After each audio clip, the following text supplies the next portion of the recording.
So this growth monitoring is actually part of the child survival strategy. We know that before it used to be Gobi, then became Gobi, but it's far more than that now. It's now Gobi Fets. That is GOBI triple F E and then TH. So that is growth monitoring, oral rehydration therapy, breastfeeding, immunization, female education, food fortification. I'm forgetting the third F now. I can't remember the third F. Then there's environmental sanitation, I think essential drug treatment, then I think health education. So I'm writing, I think I have myself like there are two of them now, which I would send us the code and the components. So what are the key components of the Road to Health chart? It's also important that we know. Most people think that the immunization card just has the immunization schedule or a graphical listing of just how the child gains weight and also the vaccines that the child has taken. But it's actually much more than that. One is that this Road to Health chart provides us with the biodata of the child, you know, the age, the name, the sex, names of the parents. In some instances, the initial names they usually would include the parents, the birthday, and all that can be found on that Road to Health chart. Then the immunization record. So, and that is why when a child comes that is ill, we ask for the card, whether the mom has it on, she has it on her. And what you are trying to check is to know whether this child is fully immunized for age.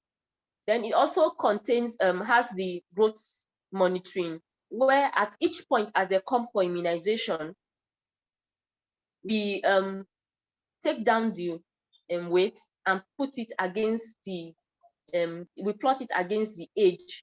So you are trying to see whether is this child gaining weight normally? Is this child in danger of malnutrition, or has this child is he or she already endangered? Based on the growth, the chart pattern we see, whether the line is going up, that is the child gaining weight, or the line, the plot is flat or it is descending. Then on this same Road to Health chart, we have notes on some common childhood illnesses, especially diarrhea. So on this, we see how many episodes of diarrhea this child may have had, and also there's information there for the mother on how to prepare ORS. So the Road to Health chart is not just having the immunization that this child has had. So I'm just trying to enlarge it, zoom it out here for us to see, so we can see that this child's information is here, the child's residential address, state, and all that. Then on the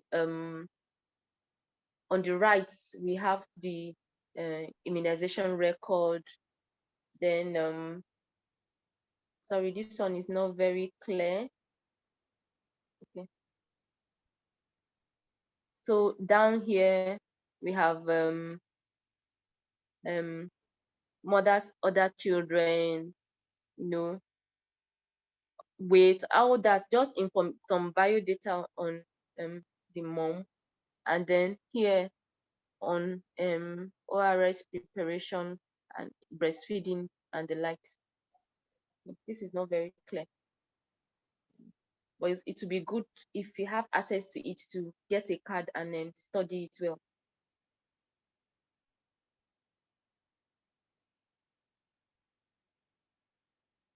So I just have another one here.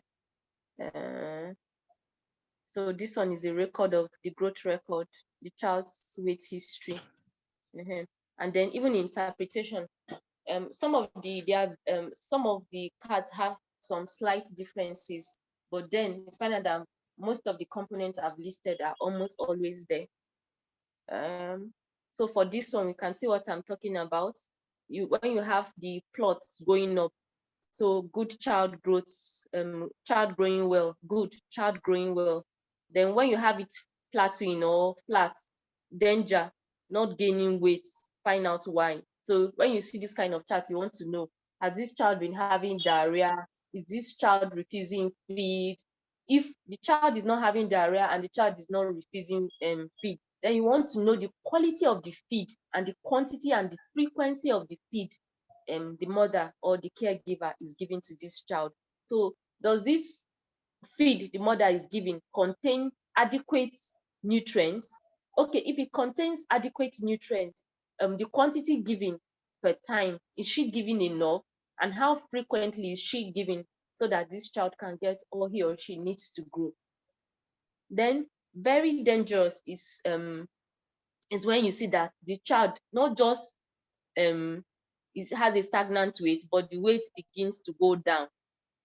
So let's say a child that was weighing 4 kg before, the next time they come, the child is now like maybe 3.8, even going further down. You want to know what is the problem. It's most likely that the child is sick now, or there are other issues of neglect, you know. So from this card, you can actually get a lot of information. It's actually interesting. So, being that we are discussing vaccine, in this contemporary time, it won't be good if we do not talk about COVID vaccines. So I just try to put on some popular ones and their doses and the storage temperature. But like we know now, they are boosters. We should at least go ahead and also read more on it. Um, for the popular ones that were used that are in the country, even though some are being phased out now because of several studies that have been done and some things that have been found. We have AstraZeneca, Moderna, Pfizer Biotech, and Sputnik. This is not available in our own environment. Sinovac, at least not that I know of, except if we know that. But these three, this Sputnik, Sinovac, and Sinopharm are not available in the country, as well as Novavax is also not available in the country. But Johnson and Johnson is available in the country. Sputnik is very similar to AstraZeneca. And then you have to know that for the COVID-19 vaccines, you can group them into those that are whole viruses, that is the viral vector ones, such as AstraZeneca, Sputnik, like I talked about, which is very similar to AstraZeneca, you know. And then Sinovac and Sinopharm are also whole organisms, however, inactivated. Then Novavax is protein-based, that is using a subunit. Johnson and Johnson is also whole vaccine using a viral vector. But then the two RNA ones are Moderna and Pfizer. So initially, what we had available in the country was AstraZeneca, Moderna, Pfizer, and Johnson and Johnson. But as it stands, AstraZeneca and Moderna are being gradually phased out, and what we have commonly now is the biotech and the Johnson and Johnson. Johnson and Johnson is of single dose, while the Pfizer biotech is 2 doses, and these are temperatures at which they should be stored. Just have it in mind that most vaccines, especially on the I skipped that, while trying to be fast on when I was discussing the VPDs. Most vaccines are stored at 2 to 8 degree Celsius, except at the what do you call it now? At the regional offices where they are stored at lower temperatures. An exception to this rule will be polio and these are actually regional temperatures. Um, um, at the at the divisional levels or at the facilities, the temperature actually range I think around 15 to 20, and some also talk about 25 degrees Celsius. So they remain potent, but at the regional or zonal levels, it's at a much lower temperature.